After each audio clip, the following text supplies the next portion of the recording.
Hi, today I want to take a moment to stress something that is absolutely critical in any business relationship between a foreign company and a Chinese supplier: the importance of signing a complete and well-drafted non-disclosure agreement, or NDA. In my experience handling multiple disputes between Chinese suppliers and foreign companies, the majority of conflicts arise not from bad intentions, but from misunderstandings and assumptions about what information is confidential and how it can be used.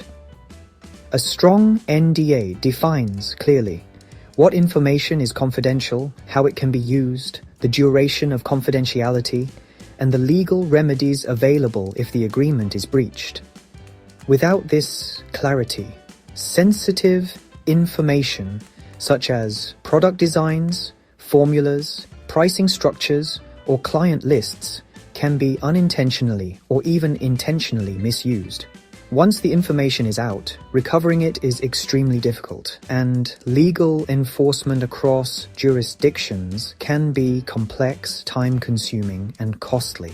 Moreover, a complete NDA is a sign of mutual respect and professionalism. It shows that both parties are serious about protecting intellectual property and business secrets, which builds trust and strengthens the partnership. In short, never underestimate the value of a carefully drafted NDA. It is not just a legal formality. It is your first line of defense against disputes, misunderstandings, and potential losses. Signing it properly ensures that both parties can collaborate confidently, innovate freely, and grow their business together without fear.